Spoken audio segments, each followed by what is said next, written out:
Perkenalkan kami dari kelompok 5 tentang materi KPK. Perkenalkan nama saya M. Razif. Perkenalkan nama saya Nadila Dewianingsih. Saya Fania Kaini. Saya Rini Wahyuni. Saya Muariza Marsa. Saya Siti Asia. Saya Neza Amanda. Akan menampilkan video berikut ini.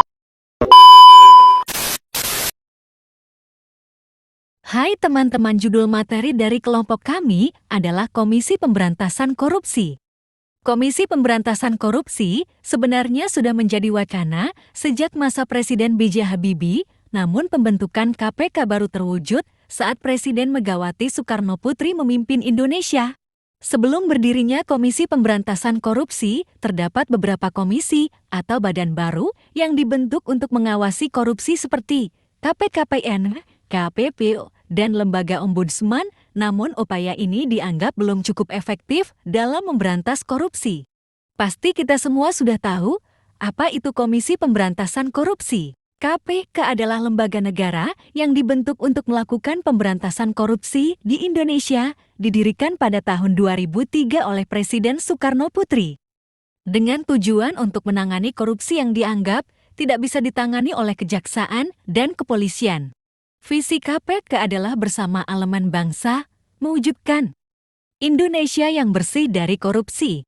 Sedangkan misi KPK adalah meningkatkan efisiensi dan efektivitas penegakan hukum dan menurunkan tingkat korupsi di Indonesia melalui koordinasi, supervisi, monitor, pencegahan, dan penindakan dengan peran serta seluruh elemen bangsa. Tujuan dibentuknya KPK yaitu mengatasi, menanggulangi, dan memberantas korupsi. Komisi Pemberantasan Korupsi berwenang antara lain mengkoordinasikan penyelidikan, penyidikan, dan penuntutan tindak pidana korupsi, menetapkan sistem pelaporan dalam kegiatan pemberantasan tindak pidana korupsi, meminta informasi tentang kegiatan pemberantasan tindak pidana korupsi, melaksanakan dengar pendapat atau pertemuan dengan instansi yang berwenang melakukan pemberantasan tindak pidana korupsi, dan meminta laporan instansi terkait mengenai pencegahan tindak pidana korupsi. KPK berpedoman pada asas sebagai berikut. 1. Kepastian hukum. 2. Keterbukaan. 3. Akuntabilitas. 4. Kepentingan umum. 5. Profesionalitas. Mari kita lihat kasus-kasus korupsi yang pernah terjadi di Indonesia. 3 tersangka yang langsung ditahan KPK kasus dugaan korupsi beras bansos di Kementerian Sosial, diantaranya Ivo Wongkare, Roni Ramdhani, dan Richard Cahwono. Para tersangka diduga memanipulasi data distribusi beras seolah-olah telah mengirimkan seluruhnya dan menyebabkan kerugian keuangan negara hingga 127,5 miliar rupiah. Senilai 45 miliar rupiah diduga dikorupsi.